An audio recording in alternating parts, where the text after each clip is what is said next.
नमस्कार, बिहान संवाद के डिजिटल प्लेटफॉर्म में आप सभी दर्शकों का स्वागत है।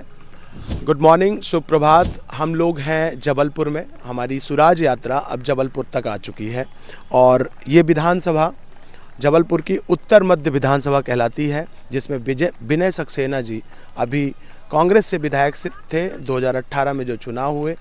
अब 2023 में वो तो उनको तो प्रत्याशी बनाया ही गया है, उसके साथ साथ जो उनके अपोज में है वो है अभिलाष पांडे जी।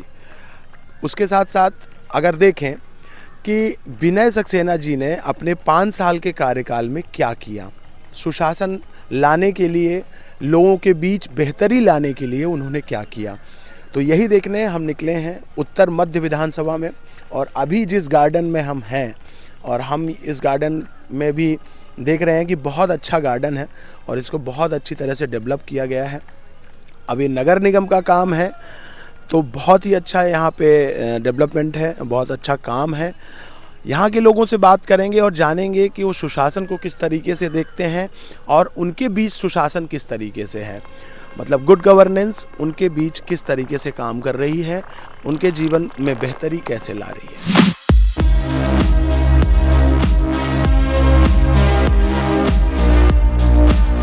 तो सर, आप जो है उत्तर मध्य के निवासी हैं, उत्तर मध्य में आप किस तरीके का काम देखते हैं जो अभी तक पूरे नहीं हो पाए?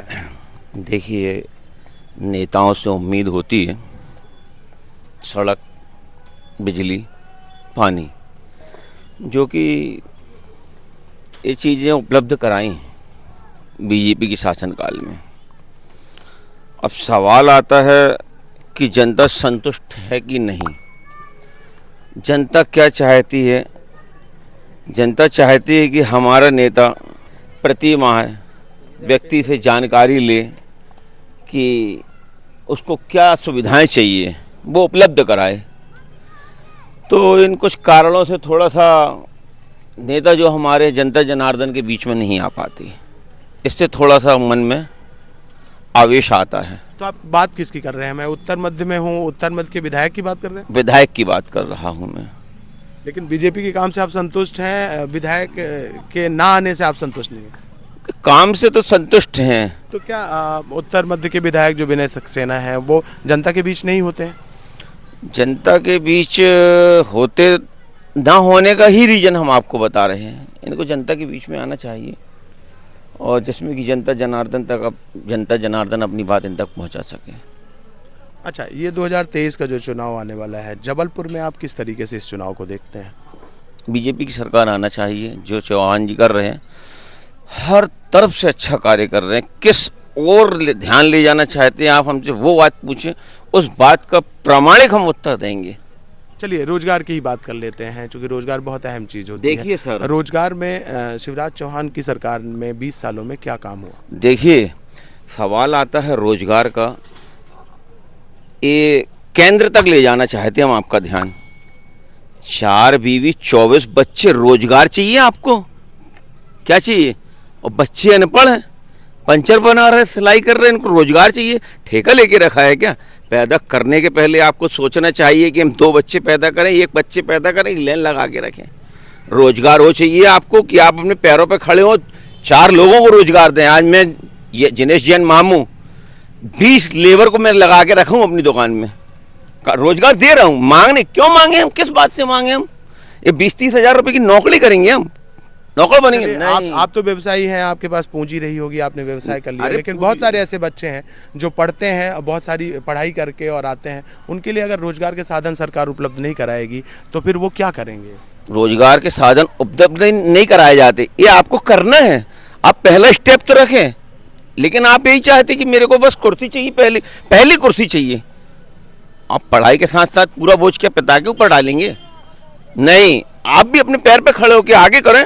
आज मान लो आप 12th कर लेते हैं या बीकॉम कर लेते हो, बच्चों की कोचिंग दो, वहाँ से आपका व्यवसाय चालू हो जाएगा। लेकिन नहीं, आपको एक सरकारी जॉब चाहिए। अरे इतने ऊँचे मत जाओ, आप पहले नीचे स्तर से आप स्टार्ट तो करो। कि नहीं, बस मोदी ठेका लेके रखा है कि चौहान ठेके लेकर रखा है और इधर हम बच्चों की फैक्ट्री पैदा करने के लिए लगा। ये बात गलत है, ये नहीं होना चाहिए। और रहा रोजगार का सवाल, पहले जनसंख्या नियंत्रण यदि कांग्रेस ने कर दिया होता तो आज एक विस्फोटक जो जनता का हो रहा है ना, वो ना हो। अब मैं बात करता हूँ शिक्षा की, तो शिक्षा के लिए शिवराज सरकार आप क्या मानते हैं कि उन्होंने क्या अच्छा काम किया? शिक्षा के लिए ये काम अच्छा किया है कि जो खासकर जबलपुर के संदर्भ में बताएं। जो बच्चे परसेंटेज अच्छा ला रहे थे 12th में, तो उनको एडमिशन में सभी जातियों को एक रियायत दी जा रही थी, कि जो कि मेरा बच्चा भी अच्छा परसेंटेज लेके आया था, 95 करीब लेके आया था, तो उसको 25,000 रुपये की अनुदान राशि भी मिली थी और एडमिशन भी फ्री मिला था, और 3 वर्ष की जो है उसको शिक्षा भी कॉलेज में निःशुल्क रही। बेटी बचाओ अभियान और जो डिलीवरी में जो 6,000 रुपये दिया जाता है, किसी प्रकार का जाति भेद नहीं किया जाता। उन लोगों को अपने आंखों की पट्टी खोलकर देख लेना चाहिए जो कहते हैं हम भेदभाव रहा। मकान बना के दिए, सबको दिए, किसी की जाति भेद नहीं देखा। और डिलीवरी होती है, आपको 6,000 रुपये की राशि सरकारी हॉस्पिटल से दे दी जाती, किसी प्रकार का भेदभाव नहीं। तो हम लोग हैं, दुनिया है, किसी की विचारधारा किसी से इसलिए नहीं मिल सकती, इसलिए चाहते हैं कि अपना लक्ष्य बना के आगे की ओर बढ़ते चलें। तो सर धन्यवाद हमसे जुड़ने के लिए। हम आपसे ये पूछना चाह रहे हैं सर कि जो स्मार्ट सिटी है अपना जबलपुर, उसमें स्मार्ट गार्डन बना हुआ है, क्या स्मार्ट सुविधाएं हैं इसमें? है ना, बढ़िया सुविधाएं हैं। सब लोग मिलजुल के एक्सरसाइज करते हैं, एक दूसरे को गाइड करते हैं और अच्छा सुविधा अच्छी है। मतलब इक्विपमेंट आप लोगों को सारे, जैसे आप अभी जिम करने वाले हैं, तो इक्विपमेंट भी सारे मिलते हैं? हाँ हाँ, सारे इक्विपमेंट प्रोवाइड किए जाते हैं और जिसकी कमी रहती है वो भी आ जाता है। अच्छा, ये गार्डन कब डेवलप हुआ? जैसे गार्डन तो पुराना होगा, लेकिन जब डेवलपमेंट इंफ्रास्ट्रक्चर जो बना, ये कब हुआ? हो गया, विगत 5-10 वर्षों से हो गया है और काफ़ी लोग, यहाँ का एक ग्रुप है, सब एक दूसरे से जुड़े हैं और एक दूसरे को मोटिवेट करते हैं एक्सरसाइज करने के लिए, फिट रहने के लिए। मैं एक पॉलिटिकल सवाल आपसे करता हूं, चूँकि अभी 2023 का चुनाव आने वाला है विधानसभा का। यहाँ पे आप जबलपुर उत्तर मध्य के निवासी हैं, उत्तर मध्य में किस तरीके का सुशासन चल रहा है? अच्छा है, विनय सक्सेना जी का कार्यकाल अच्छा रहा, उन्होंने काफ़ी काम किए हैं और लोगों का मतलब जो भी समस्या थी सुना है, उसको सॉल्व करने की कोशिश की है। तो आपके जबलपुर में या उत्तर मध्य में गुड गवर्नेंस काम कर रही है? हाँ ठीक है, सक्सेना जी का कार्यकाल अच्छा रहा है, काम अच्छा किया है उन्होंने। आप भी मानते हैं कि एमपी में अभी रोजगार पे काम नहीं किया सरकार ने? नहीं, रोजगार नहीं मिला अभी। रोजगार मेन तो रोजगार होगा तब तो व्यक्ति हर चीज़ में काम आगे आगे आएगा। अब जब रोजगार ही नहीं है तो काटेगा जेब ही, और क्या करेगा। तो शिक्षा में क्या काम हुआ है? जैसे रोजगार में तो चलिए कोई काम नहीं हुआ, शिक्षा में तो अपने ऊपर है ये सब। शिक्षा तो अपने हाथ में है, शिक्षा लेना और अपने हाथ में ये सब। नहीं तो सरकारी स्कूलों के क्या हाल है जो आपके मोहल्ले कॉलोनी में? स्कूल तो ठीक चल रहे हैं अभी तो। मतलब लोग अपने बच्चों को सरकारी स्कूल में पढ़ाते हैं? स्कूल में पढ़ा रहे हैं, लोग पढ़ा रहे हैं। आपका बच्चा कहाँ पढ़ता है? मेरा सरकारी में तो नहीं पढ़ता है, प्राइवेट में पढ़ के निकला है। कॉलेजों का क्या हाल है? जबलपुर में क्या हाल है? कॉलेज तो ऐसा लगता है कि लोग तो जाते हैं, सिर्फ पढ़ाई नहीं कर रहे उतनी। लोगों की दिक्कत है वहाँ अंदर कुछ मतलब शिक्षक तो कोई ऐसी शिक्षा नहीं मिल रही है अभी। मतलब शिक्षक ही नहीं है? हाँ, शिक्षक हैं पर वैसे समझ में नहीं आ रहा कि शिक्षक हैं नहीं है, सब एक बराबर ही हो गया काम तो उधर का। मतलब शिक्षा का भी कबाड़ हो चुका है? कबाड़ ही हो गया। अब जब है ही नहीं, पैसा ही नहीं, तो इंसान के पास क्या करेगा। अच्छा, कोविड में क्या हाल था? तो अब देखिए, अब स्वास्थ्य की भी बात कर लेते हैं, शिक्षा, स्वास्थ्य, रोजगार ही है, 3 चीजें। तो अभी आपके कोविड में जबलपुर का क्या हाल था? क्योंकि पहला पेशेंट कोविड में अगर मोदी नहीं होता तो सरकार ही खत्म हो गई थी। वो तो मोदी ने भैया बहुत संभाला, जो वैक्सीन बन गई टाइम पे बन गई तो पब्लिक बच गई। तो अपने यहाँ के तो बचे पूरे देशों को बचाया यार उन्होंने, हर देश में काम किया उन्होंने। मतलब अगर आप ये मानते हैं कि हमारे देश में कोई ऐसी आपदा आ जाए, कोई ऐसी बीमारी आ जाए, तो हमारा इंफ्रास्ट्रक्चर इतना तैयार है स्वास्थ्य में कि हम झेल पाएंगे? नहीं, हम तो नहीं झेल पाएंगे। हमारी तो वैसे ही तबीयत खराब रहती तो हम कहाँ झेल पाएंगे। नहीं, आप नहीं झेल पाएंगे, पूरा देश झेल पाएगा? नहीं, देश नहीं झेल पाएगा। मतलब अभी भी वैक्सीन तो बन गई चलिए एक रोग के लिए, लेकिन हमारा इंफ्रास्ट्रक्चर क्या इतना तैयार है? समस्या है वो तो फिर वो समझेंगे, वो ऊपर ही सरकार ही समझेगी। आपके यहाँ उत्तर मध्य में क्या लोकल मुद्दे हैं जिनको आप मानते हैं कि ये ज़रूरी मुद्दे हैं? सबसे बड़ा मुद्दा हमारा, मैं अपना पर्सनली बता रहा हूँ, जैसे आज मैं एक नेता चुनता हूँ, मान लो बीजेपी का नेता चुनता हूँ या कांग्रेस का चुनता हूँ, तो वो पार्टी बदल लेता है। मैं जैसे बीजेपी पसंद करता हूँ तो बीजेपी का नेता कांग्रेस में चले जाता है, वो कांग्रेस पसंद करता हूँ कांग्रेस बीजेपी जाता है। तो वो ये मतदाता के साथ धोखा नहीं है? इसके लिए क्या किया गवर्नमेंट, क्या करेगी? ये तो पहला मुद्दा तो यही है। सबसे बड़ा मुद्दा ये कि पहले तो जनता के साथ धोखा करना बंद करे। लास्ट टाइम क्या हुआ था, लोगों ने कांग्रेस को जिताया, क्या हुआ फिर भी 1-1.5 साल पर बीजेपी सरकार गई कि दल बदल हो गया। मैं कैसे नेता चुनूँ कि मेरे को क्या गारंटी है कि 5 साल नेता बीजेपी में रहेगा या 5 साल नेता कांग्रेस में रहेगा या ऐसी कोई भी पार्टी में रहेगा, इसकी कोई गारंटी नहीं है। ये सबसे बड़ा धोखा है। आप बात कर रहे थे इंदौर भोपाल की कि वहाँ के डेवलपमेंट की ओर लोग ध्यान देते हैं।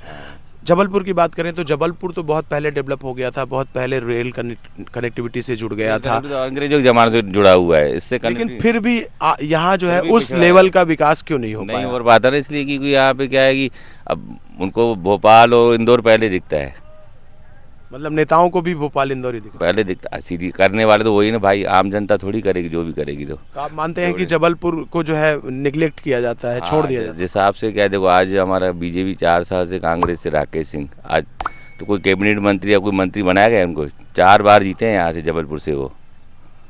आज क्या किया, राकेश सिंह को विधायक की टिकट दे दी। आपको आदमी को प्रमोशन होता है तो आप डिमोशन मानते हैं? और डिमोशन ही है सीधी, हर कोई मानता, हम नहीं मानते, आम जनता ही मानती है। तो कहाँ से विकास होगा शहर का? जबलपुर को संस्कार धानी भी कहते हैं, ऊर्जा धानी भी कह सकते हैं, क्योंकि यहाँ पे बहुत सारे ऊर्जा के स्रोत हैं। जैसे कोयला निकलता है आसपास के बहुत सारे इलाकों में, उमरिया में है, शहडोल में है, सिंगरौली में है, और रेल कनेक्टिविटी से बहुत पहले जुड़ गया था। आप कह रहे हैं अभी तक एयर कनेक्टिविटी नहीं है? कनेक्टिविटी कहाँ है, नहीं है ना शहर के हिसाब से। आप देखोगे ना, आप आज भी 15,000-17,000 फेयर दिखाया गया वो बॉम्बे का। दिल्ली की फुल फ्लाइट जाती है, पुणे की, हैदराबाद।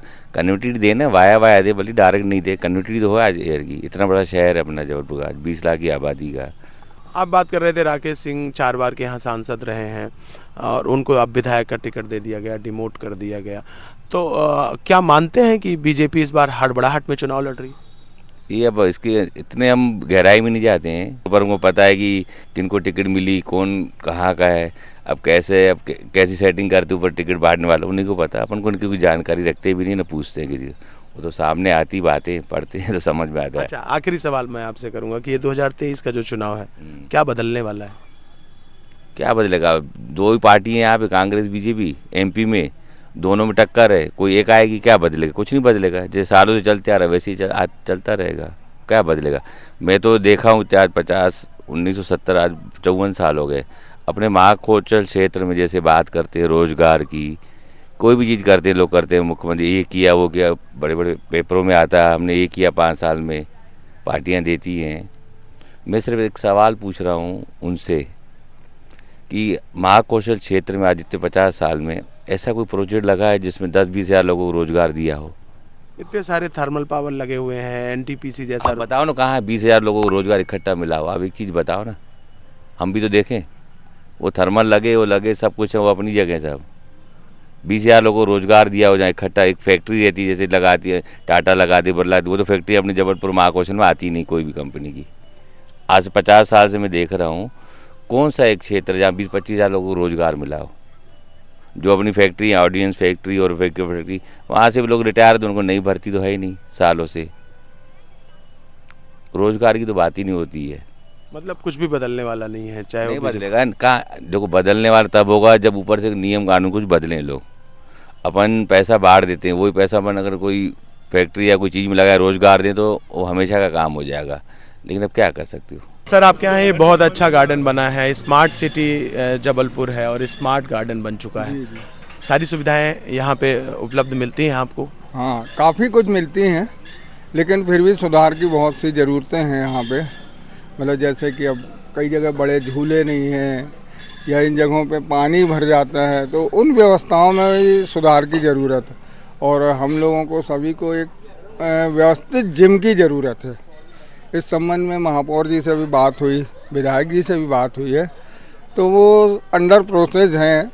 और अभी यहाँ की सबसे बड़ी एक समस्या है, और इस बात का मुझे बहुत दुख लगता है कि जब शहर की जनता का 40 लाख 30 लाख रुपए जो भी लगा कर यहाँ पर जो अंदर एक फुहारा बनाया गया है, जब वो पैसा लगाया गया है तो वो चीज़ चालू क्यों नहीं रहती? वो बहुत थोड़े प्रयासों से भी चालू हो सकती है, मतलब सब हो सकता है, लेकिन यहाँ जो अधिकारी बैठे हैं वो सुप्त रूप से बैठे हुए हैं। अच्छा, मैं गुड गवर्नेंस देखने हम लोग निकले हैं, तो आप क्या मानते हैं जबलपुर में गुड गवर्नेंस किस तरीके से काम कर रही है? गुड गवर्नेंस तो काम तो कर रही है, लेकिन फिर भी कई जगह सुधारों की बहुत ज़रूरत है। उत्तर मध्य में आप क्या मानते हैं, काम हुआ है? उत्तर मध्य में कुछ काम तो हुए हैं, मतलब कुछ रोडें बनी हैं, और लेकिन जिस तरह से होना चाहिए, आज यातायात की समस्या है, अतिक्रमण की समस्या है जो आतंकवाद से बड़ी है देश में और शहर में कह ले तो। अतिक्रमण की जो समस्या है इस समय, आप हर दुकान के सामने निकल जाओ, वहाँ पे आपको दुकानें 10 फुट की हों, 20 फुट आगे लगाए हैं, 10 फुट आगे लगाए हैं। क्या है ये? यहाँ पे इतना अमला ढमला लाखों रुपए पेमेंटें ले रहे हैं, लेकिन उसका कोई मतलब नहीं है कि बाहर के बोले अतिक्रमण विभाग वालों को पेमेंट दी जाती, बाहर से लोग अरेंज किए जाते, लेकिन उस चीज़ में, उस व्यवस्था में कोई सुधार नहीं है। यदि हमें गाड़ी खड़ी करना है तो हम प्रॉपर जगह नहीं देखेंगे, हम तो दुकान के सामने जहाँ जगह मिली वहाँ गाड़ी खड़ी की, और किसी ने बोला तो हम बोलेंगे भैया 2 मिनट आ रहे हैं। तो इन सब चीज़ों, जनता को भी सुधरना चाहिए। सवाल सरकारों का नहीं है।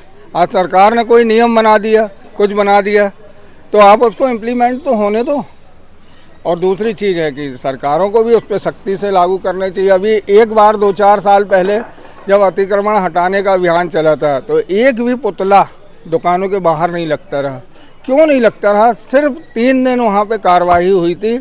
उन पुतलों को एसडीएम खड़े होके 5,000 रुपये जुर्माना किया था दुकानदारों को। हर दुकानदार में खौफ था। मतलब अतिक्रमण की समस्या भी यहाँ बहुत बड़ी है, बहुत ज़्यादा अतिक्रमण। तो क्या नेताओं का संरक्षण होता है अतिक्रमण? बिल्कुल 101%। यही जो अतिक्रमण करने वाले चुनाव प्रचार करते हैं, और फिर उसके बाद भैया जो हैं, भैया फ़ोन कर देते हैं, अरे वो अपनी दुकान है।